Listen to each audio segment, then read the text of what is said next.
Doctor बीना Kaushik, SPC राजकीय महाविद्यालय अजमेर।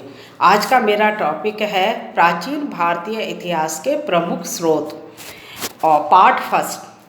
प्राचीन भारतीय इतिहास को हमारे पास जानने के बहुत अधिक साधन उपलब्ध हैं।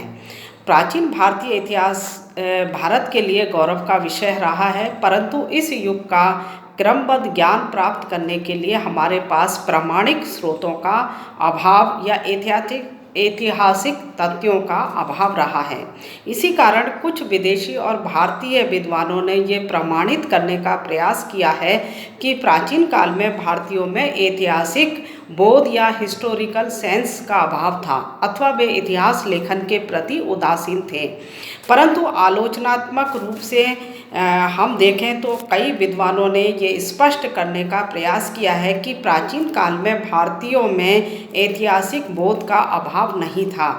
हमारे पास प्राचीन भारतीय इतिहास के पर्याप्त मात्रा में प्रामाणिक साधन उपलब्ध हैं।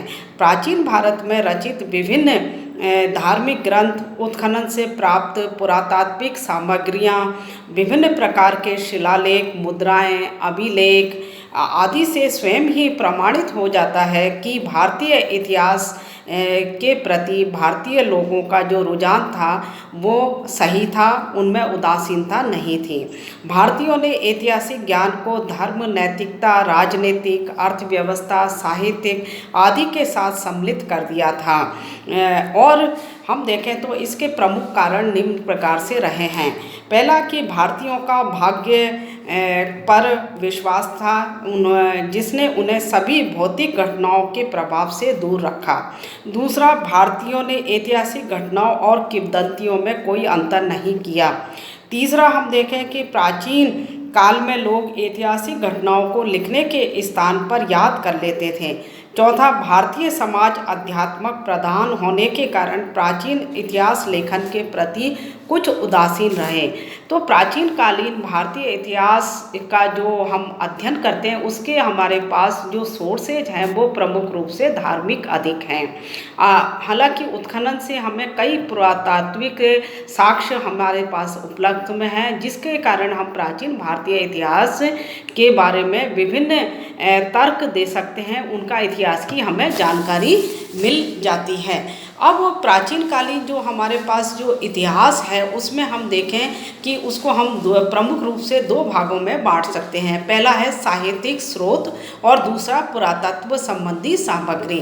साहित्यिक स्रोतों के अंतर्गत वो सामग्री आती है जो कुछ भी प्राचीन काल में जो कुछ भी लिखा गया है किसी भी रूप में हो, चाहे वो कविता के रूप में हो, चाहे उपन्यास के रूप में हो, चाहे ग्रंथ के रूप में हो, वो सब साहित्यिक सामग्री जो है वो हमारी साहित्यिक स्रोत के अंतर्गत आती है, जो कुछ भी लिखा गया है।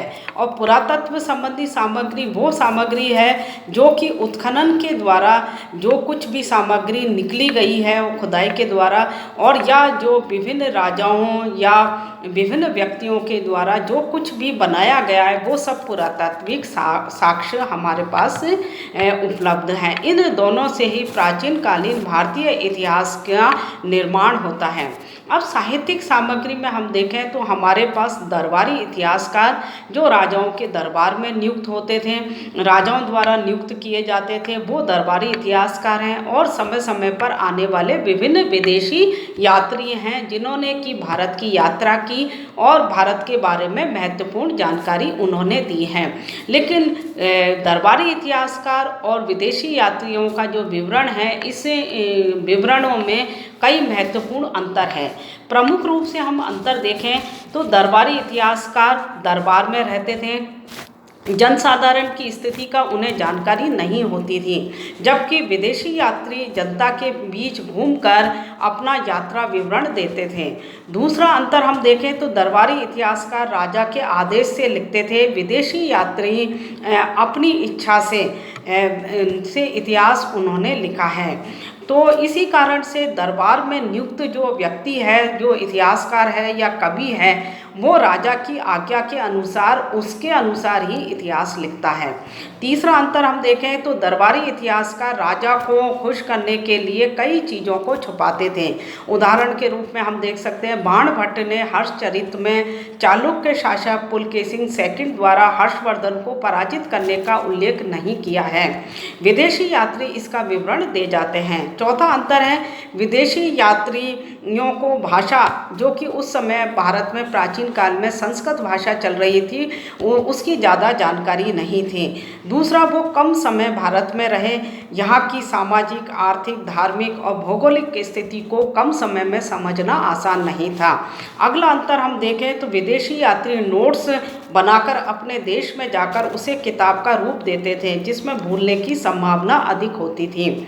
अगला अंतर है कि दरबारी इतिहासकारों को राजनीतिक सूचनाएं आसानी से उपलब्ध हो जाती थी, इसके विपरीत यात्रियों को नहीं मिल पाती थी। उसके बाद नेक्स्ट और लास्ट है विदेशी यात्रियों ने समकालीन विवरण दिया है, जबकि दरबारी इतिहासकार समकालीन और अपने समय से पहले का इतिहास पूछकर इतिहास ग्रंथों का अध्ययन करके लिख देते थे। जैसे विशाख दत्त ने गुप्त काल के होते हुए भी मौर्य काल के ऊपर नाटक लिखा, मुद्रा राक्षस नामक नाटक लिखा। तो इस प्रकार से दरबारी इतिहासकार और विदेशी यात्रियों में भी काफ़ी अंतर है। इन दोनों ने ही प्राचीन भारतीय इतिहास की जानकारी हमें दी है। धन्यवाद।